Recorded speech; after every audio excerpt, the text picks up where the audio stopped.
Hi guys, welcome back to the course on daily MCQs on English comprehension skills, and I'm your educator and English category at Unacademy, Palak Sharma.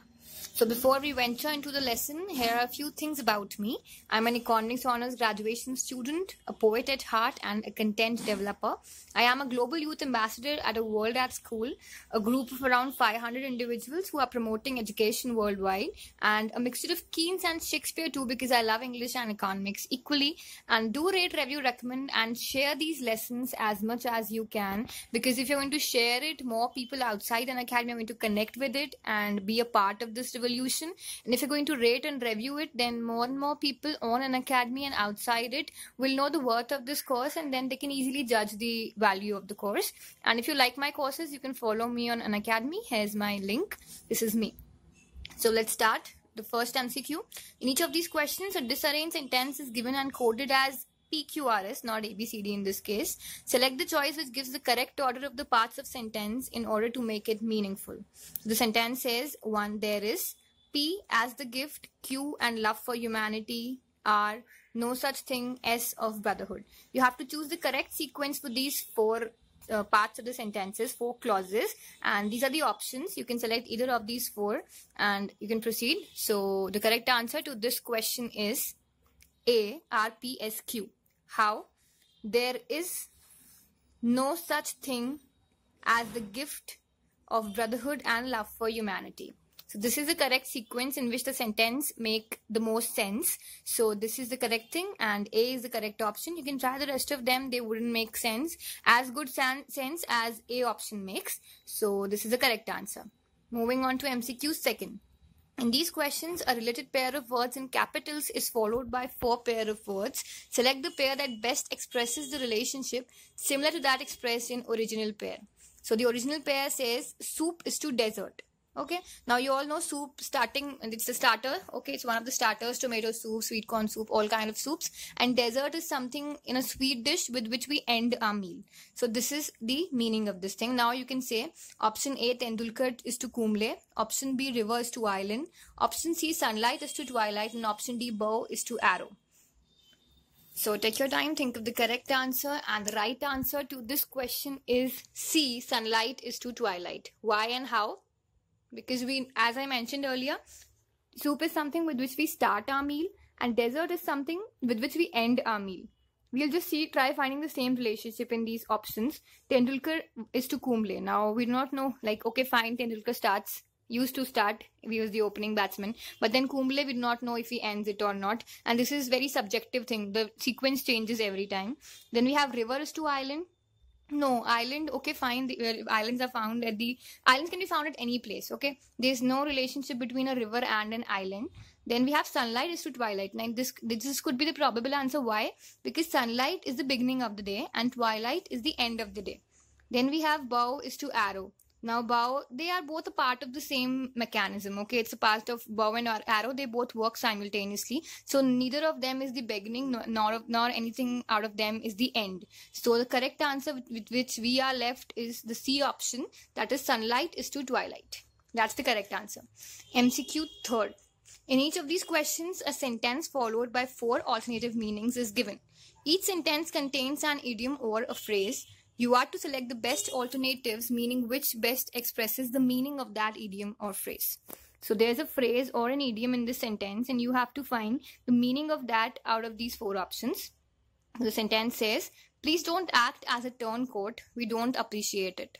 So option A says a wet coat. Option B, a useful person. Option C, a multi-purpose person. And option D, none of the above. So you can take your time and think of the correct answer, and the correct answer to this question is D, none of the above. So acting as a turncoat neither means a wet coat nor a useful person and nor a multi-purpose person, and the correct meaning of acting as a turncoat means to betray one's own people. If you're betraying your own people, then you're acting as a turncoat. You're turning, okay? So turncoat is someone who's betraying his own people. So next MCQ fourth. Choose the word opposite in meaning to the given word. Just highlight the word opposite because this time we need to find the antonym. Word is solicitous. Option A, concern. Option B, indifferent. Option C, eager. Option D, noisy. So you can think which out of them is the antonym of the word solicitous, and the correct answer to this question is B, indifferent. Solicitous is someone who gives a lot of attention, okay, and indifferent is someone who is insensitive to what is happening. So they are both opposite to each other. The opposite of the rest of the words. Why the words like concerned, eager or noisy were not the correct answer? हम यहाँ पर देखेंगे, we'll find it. Concerned's opposite is unconcerned. Someone who's concerned, someone who cares, and someone who's unconcerned, someone who doesn't care. Then we have eager. Eager's opposite is uninterested. Eager means someone who is very much interested and curious about things. Uninterested is someone who is not interested, who is not at all eager about what's happening. Then the third word is noisy. Noisy, someone who makes a lot of noise, something which makes a lot of noise. And the opposite to noisy is quiet, something which doesn't make noise at all. So these were the antonyms. We have learned 4 of them. For indifferent, we have solicitous. Concerned is unconcerned. Eager is uninterested, and noisy is quiet. So I think this is pretty much what we wanted to learn. 4 antonyms in a day. Then MCQ 5th. In these questions, in each sentence, some part of the whole is underlined. Each sentence is followed by 4 alternative versions of the underlined portion. Select the alternative you consider most correct and most effective according to the requirements of standard written English. So you have to find the correct version of this sentence, which is written, underlined. Out of these 4 options, you have to choose the correct one. So 5th question says, as a child, my parents took me to Jammu to visit my grandmother.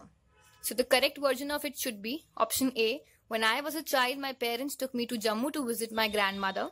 Option B, my parents took me as a child to Jammu to visit my grandmother. Option C, my parents took me to Jammu to visit my grandmother as a child. Option D, a child, my parents took me to Jammu to visit my grandmother. So think nicely, and the correct answer to this question is A, when I was a child, my parents took me to Jammu to visit my grandmother. So why is it the correct answer? Why not the rest of them? My parents took me as a child to Jammu to visit my grandmother. This is not making correct sense. My parents took me to Jammu to visit my grandmother as a child. This means that the grandmother was a child. She was acting as a child. She was there as a child, and then the parents have taken her or him to meet her grandmother as a child. So this is again, the meaning has been changed. Then in this case, it doesn't make sense to put a child before a comma. A child, my parents took me to Jammu. No, this doesn't make sense again. So the correct option should have been A. Okay. Coming on to MCQ 6th for today. Each of the following consists of a word in capital letters followed by 4 words or group of words. Select the word or group of words that is most similar in meaning to the word in capital letters. So you have to find the word meaning similar. Okay. The word says omnious. So what is the word similar in meaning to omnious? Option A, threatening. Option B, powerful. Option C, ubiquitous. Option D, burdensome. So take your time, think of the correct answer, and the right answer to this question is A, threatening. So the meaning of omnious, closest meaning to omnious is threatening. Why not B? Because B stands for powerful. No, it doesn't make sense. Ubiquitous. No, omnious is not ubiquitous. Burdensome. No, omnious is nothing related to burdensome at all. So rest of the options are not right. They are fillers. So the correct answer is A, threatening.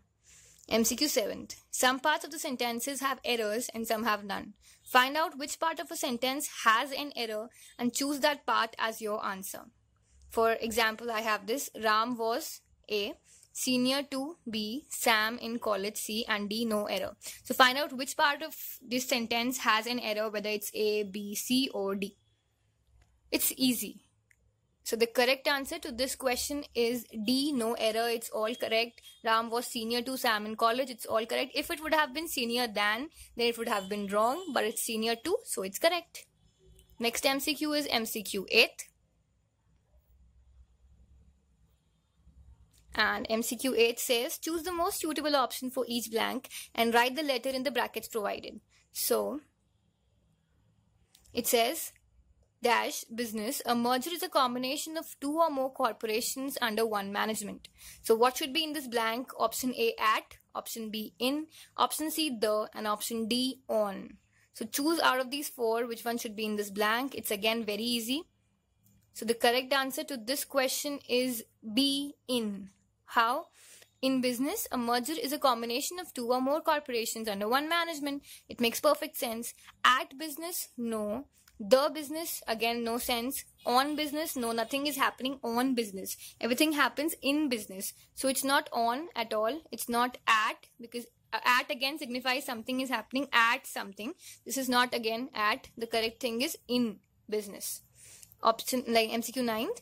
4 alternatives are given for the idiom and phrase. Choose the alternative which best expresses the meaning of the idiom. So the idiom is all in all. Option A, every person. Option B, particular thing, same in all. Option C, call at once, call all at once. And option D, most important. So choose any of these 4, and the correct answer to this question says D. How? The explanation is, like we can say the correct thing is most important. All in all means most important. How? We'll see as an example. As she's the only girl in a big family, so she's all in all in her home. So she's most important in her home. Moving on to last MCQ for today, MCQ 10th. A person who renounces the world and practices self-discipline in order to attain salvation is called A, skeptic, B, ascetic, C, devotee, and D, antiquarian. The correct answer to this question says A, B, ascetic. How? So we can see that person who has renounced the world, he has been called an ascetic. Why not skeptic? Because a skeptic is a person inclined to question or doubt accepted opinions. A devotee is a person who is very interested in and enthusiastic about someone or something, or someone who is a strong believer in a particular religion or god. An antiquarian means a person who studies or collects antiques or antiquities. So neither of them stands for someone who has renounced the world and practices self-discipline. So what's the correct answer? The correct answer is ascetic. Why not? All this we have done. So this is pretty much everything for today. Thank you. Rate, review, recommend and share this lesson as much as you can. And have a nice day.